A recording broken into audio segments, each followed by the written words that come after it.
Et si le sujet vous intéresse, vous pouvez aussi vous procurer l'ouvrage Faussaire de génie, autoportrait, paru aux éditions de l'Arche de Wolfgang et Hélène Beltraki, ce couple allemand qui a trompé le marché de l'art pendant plus de 40 ans.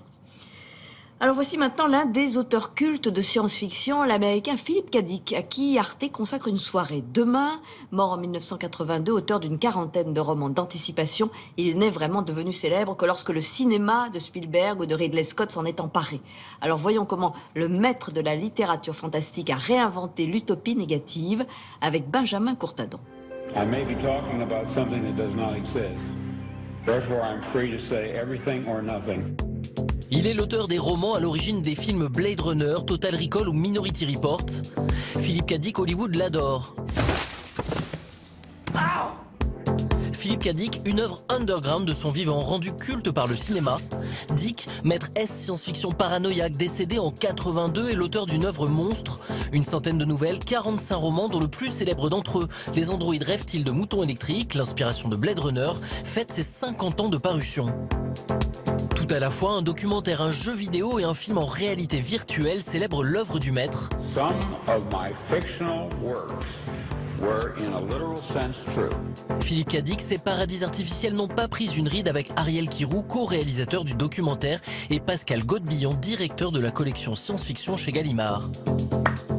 Il est d'actualité parce que, de son vivant, il écrivait des fables en exagérance au quotidien, et que ces fables donnent le sentiment de parler de notre aujourd'hui, voire de notre futur.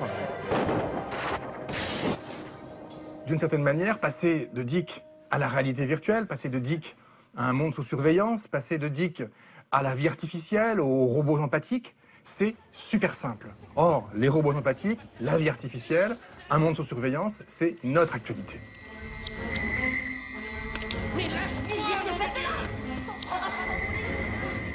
Auteur culte, Philip K. Dick est moins connu que les films adaptés de ses romans et pourtant dès ses premiers ouvrages dans les années 50, il casse les codes du genre science-fiction.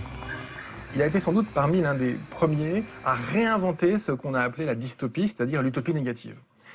Il a réinventé 1984 de George Orwell ou Le meilleur des mondes donc de Aldous Huxley. Il les a réinventés de multiples façons avec un imaginaire débordant.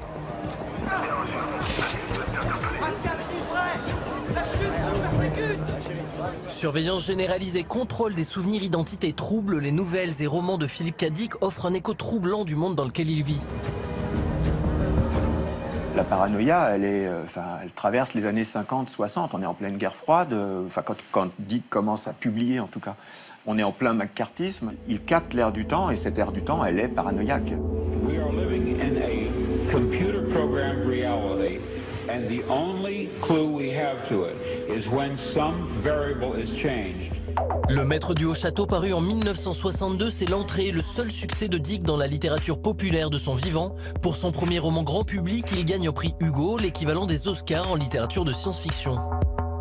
C'est un monde dans lequel la réalité a bifurqué. Et là, en l'occurrence, cette réalité, c'est que ce ne sont pas les Alliés qui ont gagné la guerre, donc 39-45, ce sont les Allemands et donc les Japonais qui se sont partagés les États-Unis.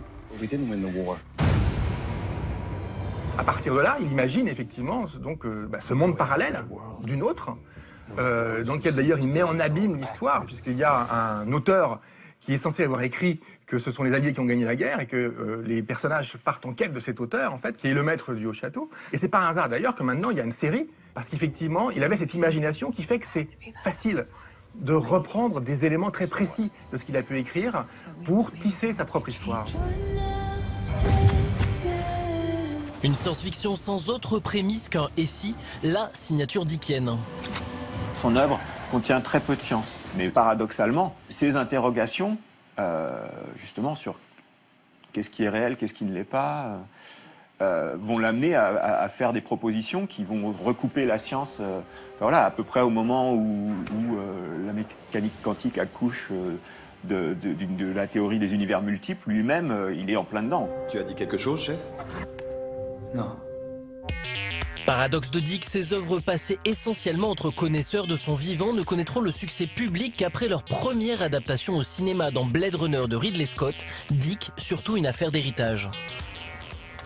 Qu'est-ce que vous faites ? J'appelle le bureau. Ça vous dérange? Ce qui a permis, c'est tout simplement une liberté. On peut faire du polar dans la science-fiction, on peut faire de la philosophie dans la science-fiction, on peut anticiper le futur le plus lointain, on peut anticiper le futur le plus proche, on peut en faire de la critique sociale, on peut en faire de la critique écologique, on peut en faire de la critique politique, on peut en faire de la poésie, on peut tout en faire, et lui-même en a tout fait. Tu ne peux pas fuir, John. Tout le monde fuit.